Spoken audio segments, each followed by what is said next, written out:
दोस्तों, आज हम लेकर आए हैं एक और नई कहानी। यह बहुत ही मज़ेदार और रस भरी कहानी है। पूरी कहानी सुनने के लिए अभी वीडियो को लाइक करें, चैनल को सब्सक्राइब करें और नोटिफिकेशन बेल को दबाना ना भूलें। मेरा नाम सोनम है। मैं दिल्ली में रहती हूँ। मेरी उम्र 30 साल है और मैं बेहद खूबसूरत हूँ। मेरे घर में मेरे अलावा मेरे पति, जेठ जी और जेठ का बेटा भी रहता है। मेरे पति टीचर हैं। मेरी शादी के 8 साल हो चुके हैं। मैं अभी तक माँ नहीं बन पाई।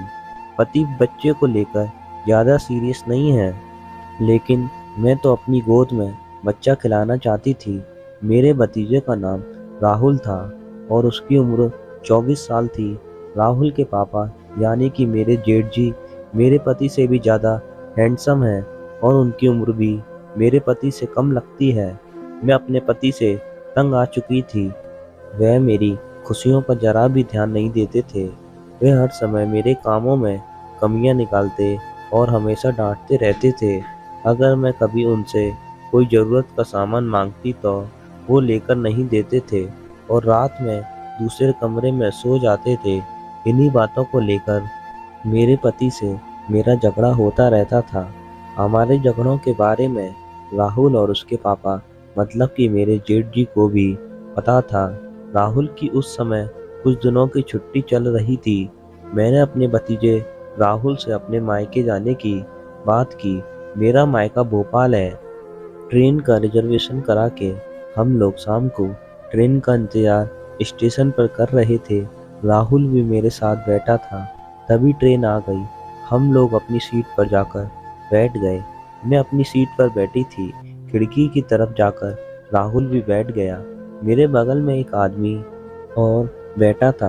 वो मुझको लगातार देख रहा था। राहुल मुझे खिड़की के बगल की सीट देकर खुद मेरी वाली सीट पर बैठ गया।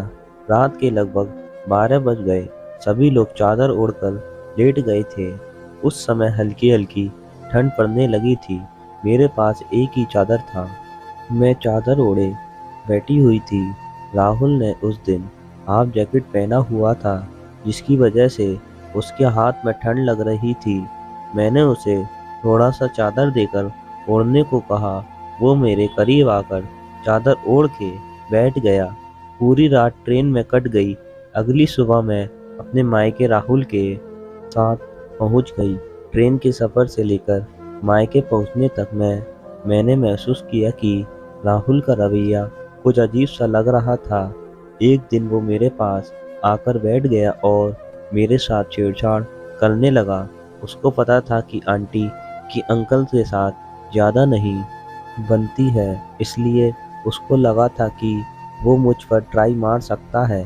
मैं उसके साथ काफ़ी घुल मिल गई थी, इसलिए उसको पक्का हो गया था कि मैं आंटी को इम्प्रेस कर लूँगा। उसने मेरे साथ छेड़छाड़ की तो मैंने उसको डांट लगाई और मैंने बोल दिया कि राहुल, तुम दोबारा ऐसी हरकत मत करना। मैं तुम्हारी आंटी हूँ। आंटी माँ समान होती है। अगर तुमने ऐसा कुछ दोबारा किया तो मैं तुम्हारी शिकायत तुम्हारे पापा और अंकल से कर दूंगी। इस डांट के बाद उसने ऐसी हरकत दोबारा नहीं की। दोस्तों, हमें इस कहानी से सीख मिलती है कि हमारे साथ कुछ गलत हो रहा है तो हमें शुरुआत में ही उसका विरोध करना चाहिए। अगर आप विरोध नहीं करते हैं तो उसकी हिम्मत बढ़ती जाती है और हमारे साथ कुछ गलत होने की संभावना ज़्यादा बढ़ जाती है। दोस्तों, कहानी अच्छी लगी हो तो शेयर करें।